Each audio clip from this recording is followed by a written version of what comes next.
The next person coming up here, a lot of these young people got nominated to us. So when the process of finding these young presenters went out, we sent out to a lot of schools, to a lot of teachers, a lot of people that we knew.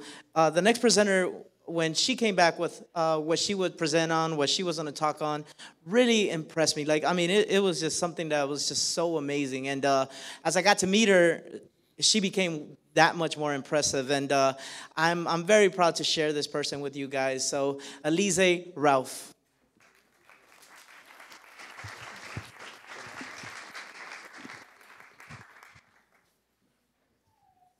Hey guys, my name is Alezeh Rauf, and I'm a senior at St. John's School. My talk today is Connecting Cultures Through Children's Books.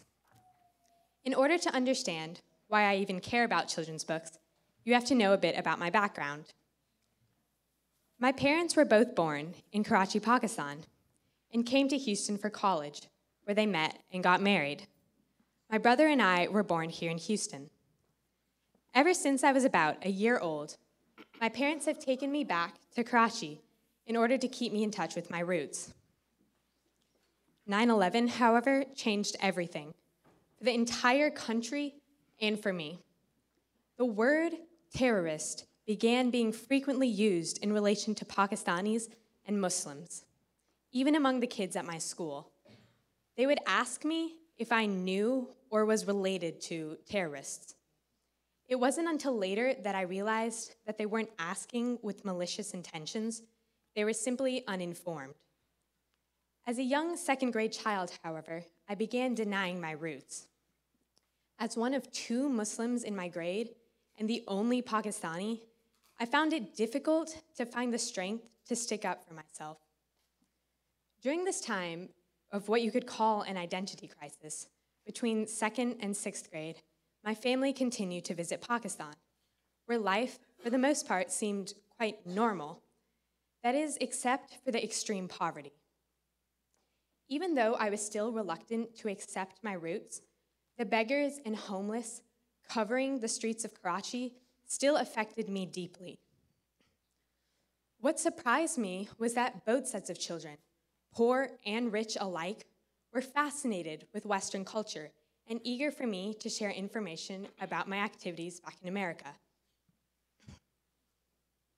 So, as I struggled to align the different versions of the country that I sought to understand why such poverty in and why such misrepresentation of the country existed. I came to the conclusion that the culprits were a lack of child-friendly education and a lack of good communication. I began looking into ways that I could help, and I thus met up with the then pediatrician with Baylor College of Medicine, Dr. Asad Mia, a native of Pakistan and a fellow firm believer in social and education reform. We came across an organization based in Karachi, Pakistan, called Book Group, who had been writing children's books for the past 20 years, with the goal of reforming the often text-heavy and frankly boring books that made up the Pakistani elementary school curriculum. With a lack of basic technology, books are the most important form of communication in places like rural Pakistan. So for a Pakistani child to see that an American child had written the books that they were reading would be a huge step towards connecting cultures. Wanting to help, I formed a club at my school called Promoting Education for Pakistani Children, or PEPSI for short, where we explored global messages such as family, friendship, the relationship with pets, laughter, love, etc., and developed several potential storylines. Through this club, I taught the students that although the life and culture in Pakistan may be slightly different from life in America, the differences were not overwhelming.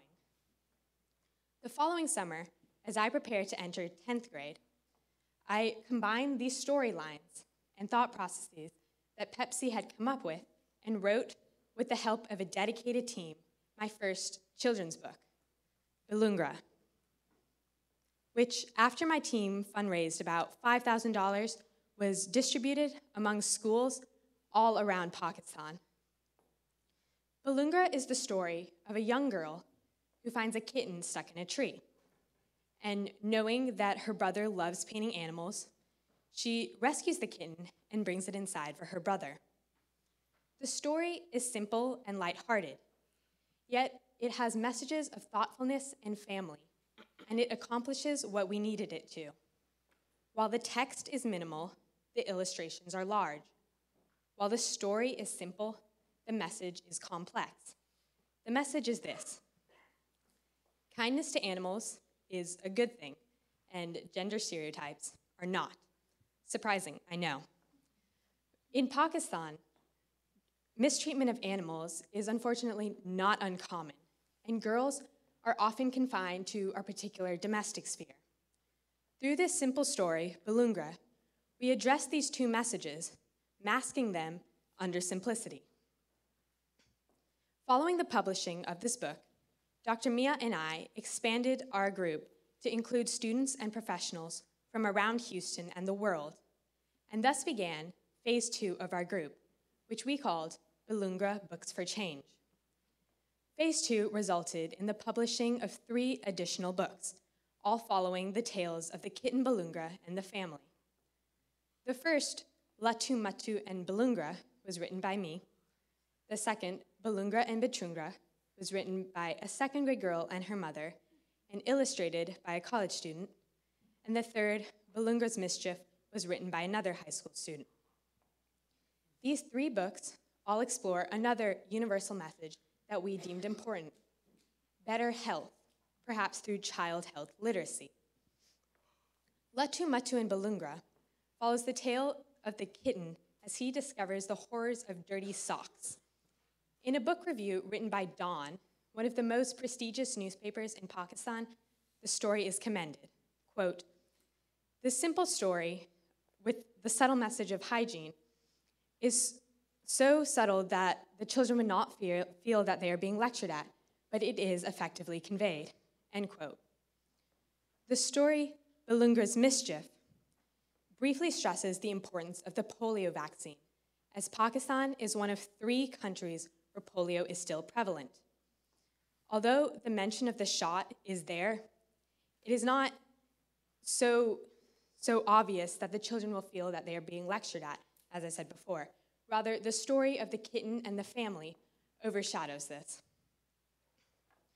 So, my hope for the future, well, these books were deemed so influential and so important that Dr. Mia, who recently moved to Karachi, was invited to share these books at children's literature festivals in major cities of Pakistan. And this is from Latu Matu and Balungra. You can see the socks in the drawer. And then this is from Balungra's Mischief. And as you can see, Ali, which is the name of the baby, has just received his polio shot. So, in addition, we have copies of the original book Balungra in Hindi, and about 1,500 copies were distributed among schools in New Delhi, India. Our newest language is Swahili, and our hopes is to promote the Swahili English version of the book Balungra's Mischief in certain parts of Africa, starting in Tanzania.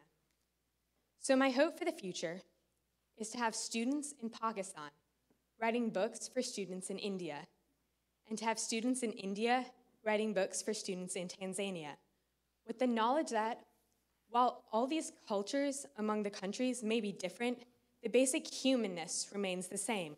The basic need for health care remains the same. And the basic love of a family remains the same. There remains one question, however, that people sometimes ask me. How viable is this model? Is it just feel-good work? My answer to this lies in several stories. About 2 years ago, with the debut of my first book, I visited a school in Pakistan where a young girl came up to me and told me that Balungra was her favorite book and that she took it home every day so that she and her brother could practice their English. About last year, Dr. Mia attended the debut of the books in a school in Karachi, where a boy told him that the Balungra books were his favorite books because a kitten was the main character, and he had not seen that before. A teacher said that these books were of particular value because the English Urdu text made it easy for the kids to learn English. When the students were asked whether they were looking forward to future bilingual books, they replied yes enthusiastically. So aside from the fact that my mind was completely blown by the fact that bilingual was some of these kids' favorite books, I do believe that they have more value than just feel-good books. I believe that Pakistani and American children have benefited greatly from the books. Through my Pepsi Club, through awareness efforts, and through everyone who's participated in this effort, students across Houston and the world now know a little bit more about the importance of cultural understanding and awareness. Through the books themselves, students in Pakistan know a little bit more about American culture and know that a connection between Pakistan and America is possible. So in order to expand on the success of my project, I hope to one day have Arabic English copies of the books so that the bond that has formed between South Asia and America can be extended to include Africa and the Middle East. I hope that people are inspired enough to realize the potential of connecting cultures through children's books. Education is universal. Children's books are universal and universally attainable. And through this effort, I hope that a solution to poverty and ignorance may be possible. Thank you.